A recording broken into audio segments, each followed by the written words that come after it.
Bonjour à toutes et à tous, bienvenue et merci d'avoir répondu présent à ce quatrième webinaire d'une série de 8 épisodes dédiés à Autofill, notre logiciel de génération automatique de schémas.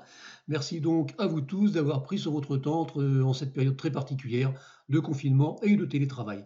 Je vais aujourd'hui vous présenter une nouvelle fonction d'autofill, non pas la génération traditionnelle de schémas de puissance, mais la génération de schémas extrapolés au contrôle commande, en particulier dans le cadre de bâtiments intelligents, donc des compteurs, des modules KNX, tout ce que l'on met en général dans un bâtiment intelligent.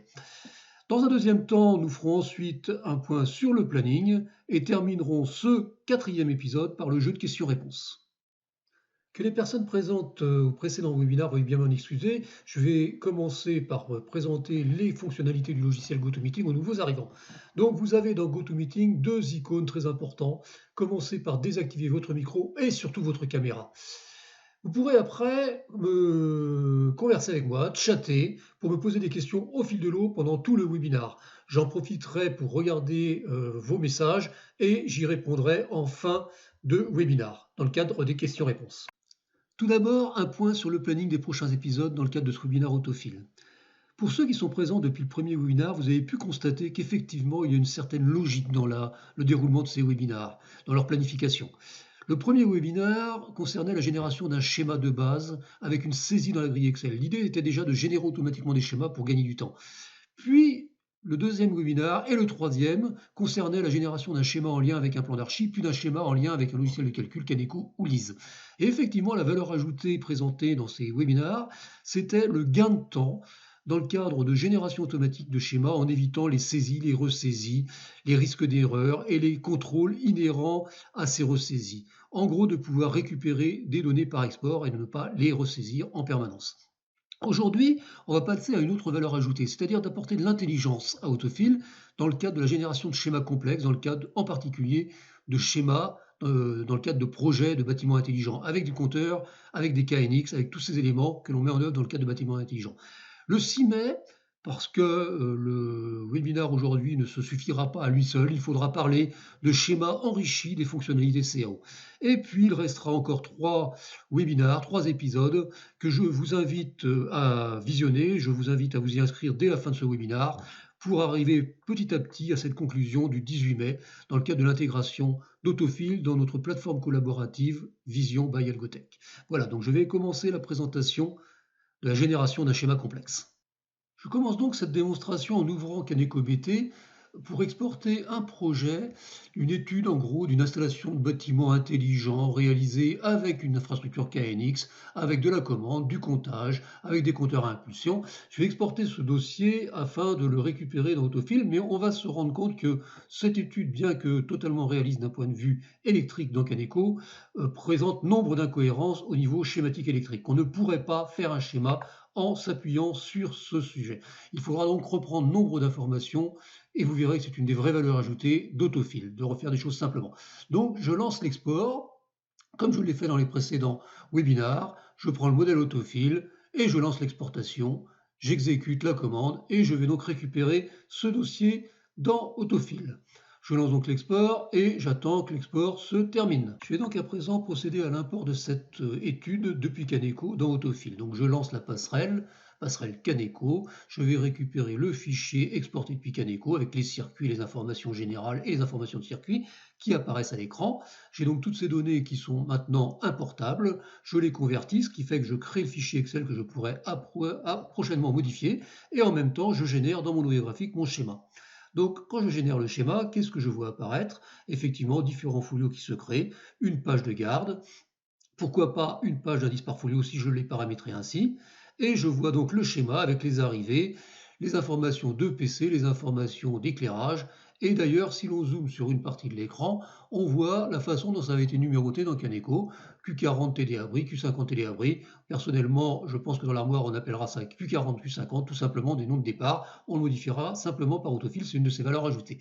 Si on regarde en particulier l'alimentation du jeu de barre, on y voit un câble 1000 euros de 90 degrés. C'est totalement illogique, il n'y a pas de câble sur un jeu de barre, pas plus que sur les têtes de groupe. On en fera de la même façon la modification simplement dans Autofill, puisque c'est sa valeur ajoutée, c'est de faire des choses simplement dans la grille Excel.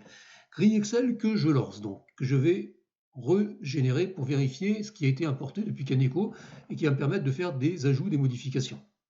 Donc voilà, la grille Excel s'ouvre. On y voit effectivement que tout a été importé sous forme d'informations dans des colonnes, dans des cellules, des colonnes liées aux câbles, à leur repérage, à leur section, à leurs caractéristiques, aux composants, aux différents appareils, aux protections et à leur repérage tel que ça avait été fait dans Kaneko. Donc ça, on va pouvoir le modifier. On voit qu'elles sont toutes arrivées. De la même façon, on pourra modifier les informations propres au dossier, puisqu'il y a un onglet dossier, et on pourra faire les modifications dans l'onglet TD Abri. Revenons donc au schéma pour regarder toutes les incohérences récupérées de Kaneko. Le nom du départ, Q50 TD Abri, on enlèvera le TD Abri. Sur les départs jeux de barre, sur les têtes de groupe, on enlèvera les valeurs de câble qui sont inutiles. Il n'y a pas de câble sur un jeu de barre ou une tête de groupe. Au niveau des départs commandes et parafoudre, elles ne seront pas sur câble, c'est intégré à l'armoire. De la même façon, on a besoin d'une terre et d'une polarité plus-moins, polarité de secours pour les BAES. Eh bien, on va modifier tout cela dans la grille Excel. La grille Excel, c'est pas compliqué, on va sélectionner la colonne repère et tout ce qui s'appelle TGBT ou TD Abri dans l'étiquette, on les enlève, on n'en a pas besoin. Donc, rechercher, supprimer, TD Abri et TGBT, on enlève toutes ces informations inutiles, ça se fait simplement. Dans un logiciel de schéma traditionnel, on aurait eu à tout modifier, tout supprimer, tout ressaisir, ça aurait demandé beaucoup plus de temps. Voilà, c'est fait. De la même façon, on a besoin d'une polarité plus-moins pour le BES. On a besoin de mettre une terre. Eh bien, il suffit de le rajouter dans Excel, et ça y est, le schéma sera avec une terre et une polarité plus-moins récupérée, eh bien, d'où d'un TGBT. On va mettre les informations, on va déjà mettre une première ligne pour dire qu'on a cette polarité secours BAES qui est répartie dans tous les folios du tableau. Eh bien, ça y est, le schéma, on l'a fait. Et comme ça arrive depuis un bornier qui était le bornier XTL, avec les bornes plus-moins récupérées depuis le TGBT, puisque le BAES est dans le TGBT, eh bien on l'informe et ça y est, on aura un schéma conforme à cette particularité. De la même façon, sur la commande, ce n'est pas une sortie sur câble, c'est une commande qui est répartie sur des polarités 230 volts, 0 volts dans le schéma. Eh bien, on fait la modification en supprimant le câble et en rajoutant cette polarité va vers 2 fils. De la même façon, on a besoin de corriger les informations liées au parafoud. Le parafoud n'est pas en sortie sur câble, c'est un parafoud intégré dans l'armoire modulaire. Eh bien, on enlève les informations de câble qui sont inutiles, qui arrivaient de Kaneko, et on va par contre dans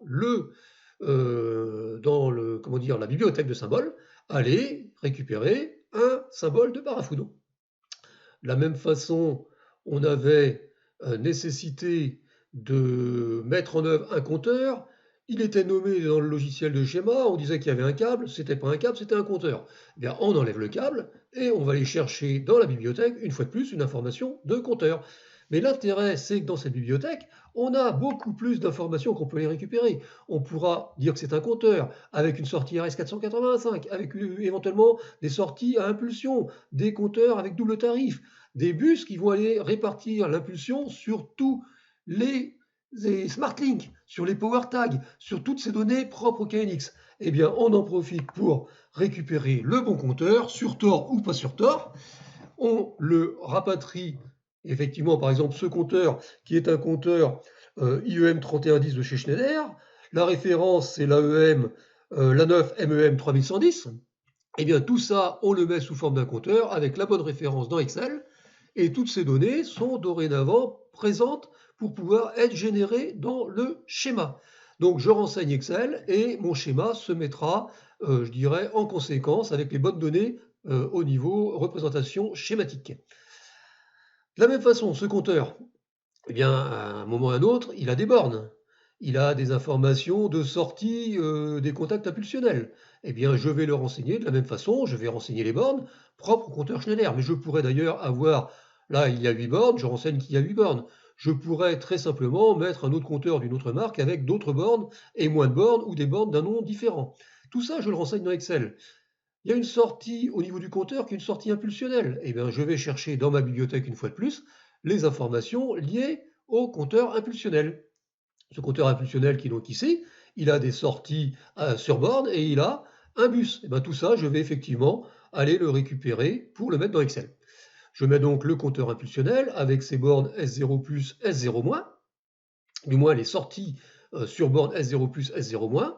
Ça y est, je le fais, je le renseigne, et je vais donc à présent créer le bus pour pouvoir renseigner ce bus et l'envoyer sur toutes les informations, sur tous les modules KNX qui sont répartis dans l'installation. Ces choses faites, eh bien à présent, je vais faire en sorte de renseigner tout cela et de l'envoyer vers mon schéma. Je supprime les informations indésirables et je génère le schéma automatiquement.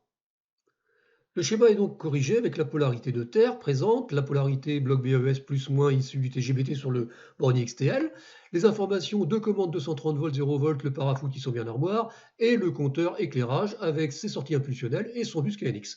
De la même façon, on a la même chose finalement sur le compteur CPT PC. Les informations de câbles qui ne sont pas bonnes, qui sont inutiles, qu'il va falloir modifier dans Excel et rajouter effectivement ce compteur.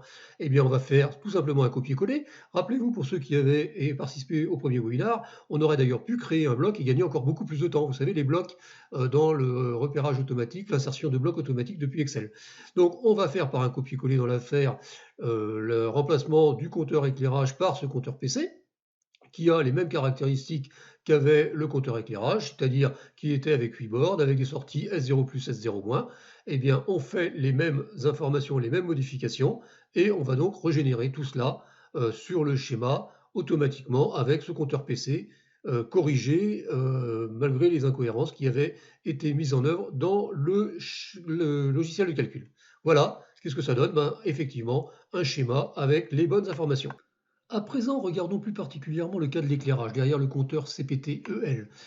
On a un certain nombre de points lumineux avec des circuits d'éclairage alimentés de façon normale en triphasé en câble 5G, mais aussi au niveau du secours, les BES, en câble 5G, mais avec aussi un bus DALI, puisque cette installation intelligente est asservie à travers une passerelle KNX DALI.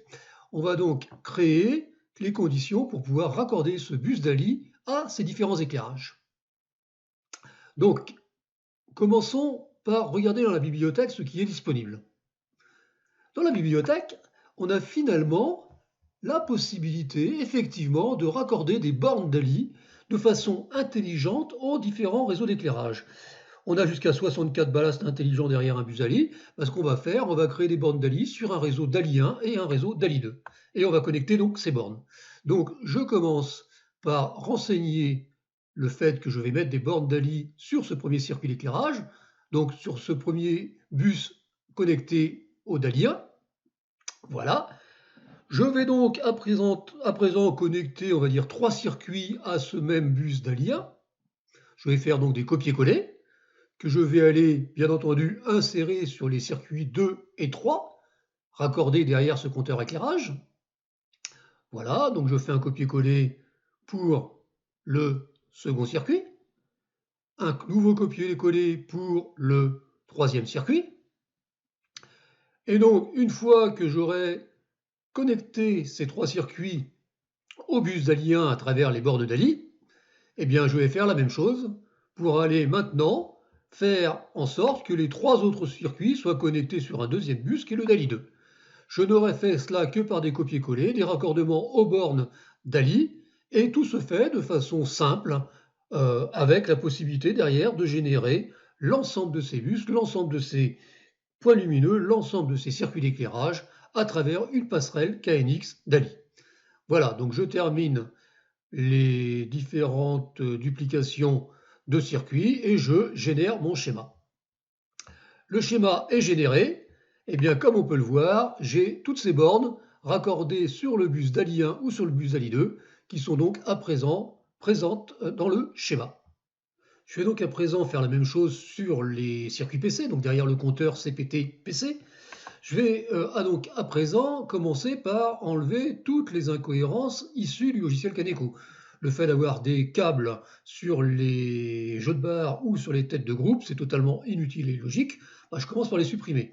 Et à présent, je vais donc vouloir asservir chacun de ces 6 circuits PC à un asservissement de type KNX. Et bien, comme on le voit à cet endroit-là, on va pouvoir mettre dans le circuit de puissance un KNX NO, un contact sec NO, ou si c'était des relais roulants, un KNX VR. Et donc, on va asservir chacun des circuits à ce bloc KNX, qui est un bloc adressable. Alors, ça va être, dans ce cadre-là, le bloc d'adresse 115. Par contre, ce bloc, il a plusieurs voies. Dans ce cas-là, je vais avoir pris un bloc 6 voies. Eh bien, je vais nommer cette première voie derrière l'adressage 1, 1, 5, la voie 1, et par copier-coller, je n'ai plus qu'à adresser les 5 autres circuits sur la même adresse 1, 1, 5 du même bloc KNX, mais avec des voies qui sont les voies 2, les voies 3, les voies 4, les voies 5 et les voies 6. Donc, je fais ce travail simplement dans Excel de copier, coller, modifier. Et une fois que j'ai fait ce travail, eh bien, je n'ai plus qu'à générer mon schéma dans mon noyau graphique. Toutes les modifications d'adressage voie par voie est donc fait d'une façon très simple dans Excel. Donc, je termine. J'en suis à la voie 5, je passe à la voie 6, un nouveau copier-coller, et l'ensemble de mes voies est donc à présent, on va dire tout simplement, adressé de la bonne façon et dessiné de la bonne façon dans mon noyau graphique. Voilà, donc je termine par la génération. Regardons ce que cela donne d'un point de vue schéma. J'ai bien mon compteur CPTPC avec mes têtes de groupe, mes jeux de barres et mes différents circuits. On voit d'ailleurs que sous les jeux de barres, je n'ai plus ces informations erronées de câbles qui avaient été rapatriées de Caneco. J'ai par contre mes différents contacts KNX NO qui asservissent sous un même bloc d'adresse 1 1.5 les 6 voies et donc les 6 circuits de prise de courant. Nous avons commencé le schéma finalement par dessiner tout ce qui était lié au circuit et aux asservissements. Les compteurs avec leur sortie impulsionnelle, les bus, les asservissements KNX-NO pour les prises de courant, KNX-DALI pour l'éclairage. Mais au final, pour tout cela, il faut bien avoir une alimentation de module KNX. Il faut bien aussi avoir des interfaces pour pouvoir connecter le PC, les interfaces USB. Il faut d'ailleurs dessiner tout ce qui est lié au bus, qui part de l'alimentation, qui vont sur les répéteurs, les interfaces USB, sur les smart links. Eh bien, tout ça, on le voit à l'écran, je vais pouvoir le dessiner en les récupérant les uns après les autres et en les mettant dans la grille Excel. Déjà, je commence par mettre une alim 230 volts qui elle-même alimente le module KNX qui sert d'alimentation au bus, qui crée le bus. Eh bien, je mets ça dans Excel et je vais d'ailleurs rajouter un petit symbole qui est le KNX VA qui me permet d'alimenter le bus vers d'autres modules KNX situés en aval. Voilà, donc je vais à présent une fois que j'ai mis ce module, enfin que j'ai créé ce bus, je vais ajouter tout ce qui est, par exemple, module KNX interface USB. Il y a elle-même, elle vient de l'alimentation via le bus de l'alimentation, mais elle va vers d'autres modules. Eh bien, je mets un KNX va vers, vient de, qui me permet de faire la continuité du bus vers d'autres modules. Et je vais continuer mon schéma de cette même façon pour pouvoir, au final, alimenter tous ces modules KNX que j'ai dans mon schéma. Je mets donc les références, les différentes références nécessaires au schéma.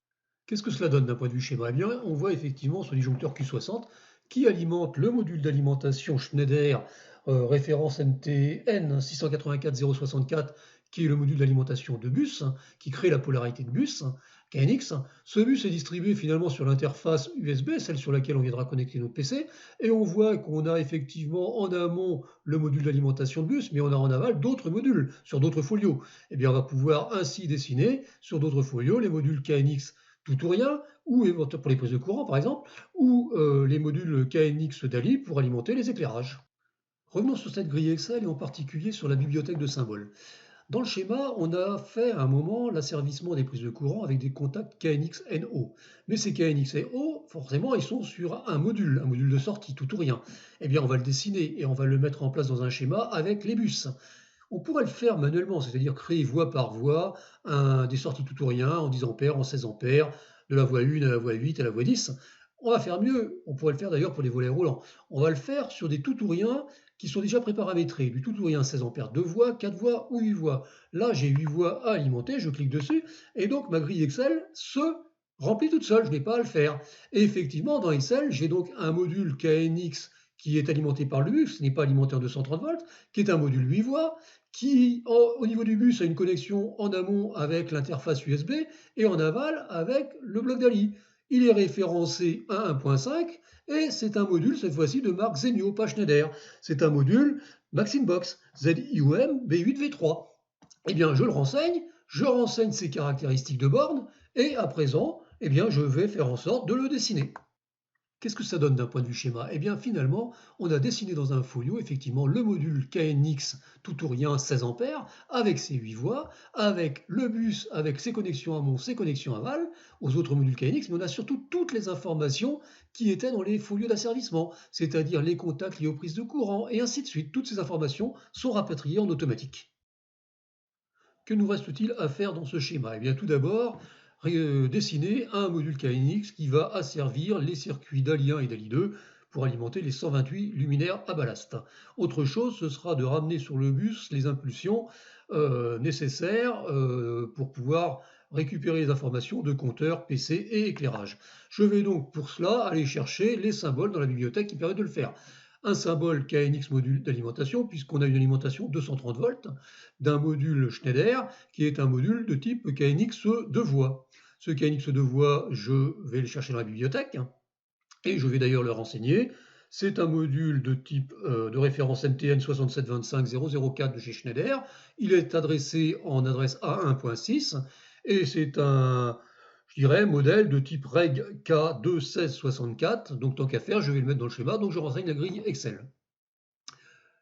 Une fois que j'ai fait cela, ce module KNX, il est raccordé sur le bus. Eh bien, il est raccordé en amont et en aval. Je vais mettre un symbole KNX va-vient pour faire ce raccordement amont-aval.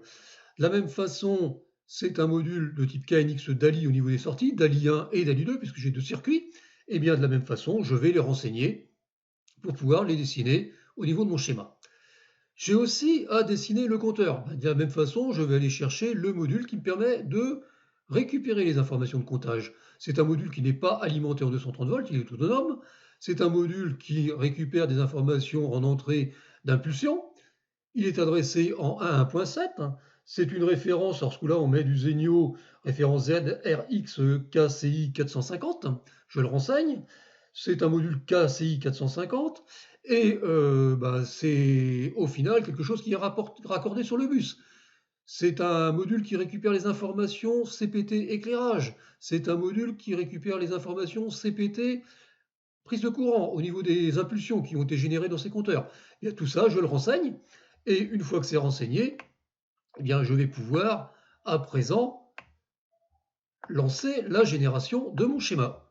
Voilà, pour finir, revenons au schéma. Qu'est-ce qui s'est généré? Eh bien, comme on l'avait vu au début, sur le folio 1, tout ce qui est lié au contrôle commande 220 volts, parafoudre, et aux polarités BAES et polarité de terre. Tout ça, c'est très bien, ça s'est fait en automatique. Ce qui est déjà bien, encore mieux, c'est que sur le compteur éclairage qui s'est fait en automatique avec les bornes S0, S+, eh bien, on a les références croisées. On voit que tout cela est connecté sur le bus, sur le folio 11 colonne 21. Tout comme les réseaux DALI 1, DALI 2, eh bien, le DALI 1, le module KNX, il est sur le folio 11 colonne 9. Si on continue sur les folios suivants, effectivement, les autres DALI 1, c'est pareil, et sur le folio suivant, les DALI 2, eh bien, on a aussi la référence croisée qui a été calculée. Si on continue, on va arriver sur le compteur prise de courant. Eh bien, ce compteur de prise de courant, pareil, le bus, on le retrouvera sur le module KNX, sur le folio 1121. Et de la même façon, si on va sur le folio suivant, eh bien, tous ces asservissements de prise de courant qui étaient faits à travers des modules KNX 00, eh bien, le module KNX correspondant, le module 8 voies, il se trouve sur le folio 10 colonne 9. Tout cela, on l'a récupéré en automatique. On a dessiné tout en automatique, mais toutes les références croisées se sont faites en automatique. Et ça, c'est très intéressant parce qu'on y gagne un temps énorme. Donc, on va continuer sur les folios suivants. Et effectivement, là, on voit l'alimentation, ce que j'avais fait, le module interface USB avec les bus qui sont dessinés.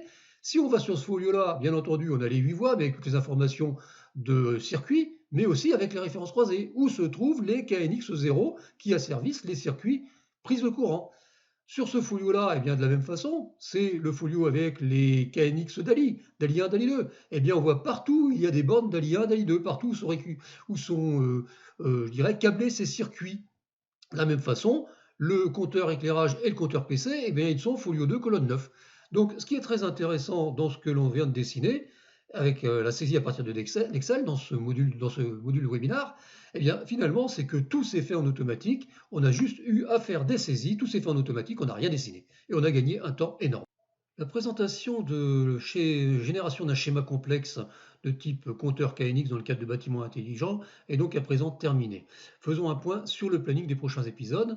Mercredi, nous aurons donc une présentation sur le même schéma enrichi des fonctionnalités CAO. Le 11 mai, nous attaquerons un schéma en lien avec Revit dans le cadre de projet BIM. Le 13 mai, un schéma de type haute tension avec boucle et poste de transformation. Et le 18 mai, ce sera la phase de conclusion avec l'intégration d'Autofill dans notre plateforme de collaborative Vision by Algotech. Il est donc à présent temps de passer aux questions-réponses et de répondre aux questions que vous avez posées dans le cadre du chat au fil de cette démonstration. Avant de commencer, sur ce slide, vous pouvez voir mes coordonnées en haut à gauche, ainsi que les coordonnées d'Algotech, mon portable, mon adresse mail. Si vous souhaitez que nous prenions contact avec vous pour en savoir plus ou pour une démo plus approfondie, n'hésitez pas à nous contacter, c'est avec plaisir que nous vous répondrons à vos questions. De la même façon, ces webinaires étant enregistrés, nous les mettrons en ligne sur la chaîne YouTube, ainsi que sur notre site Algotech. Et pour ceux qui le demanderont, nous mettrons à disposition le lien pour que vous puissiez aller les télécharger.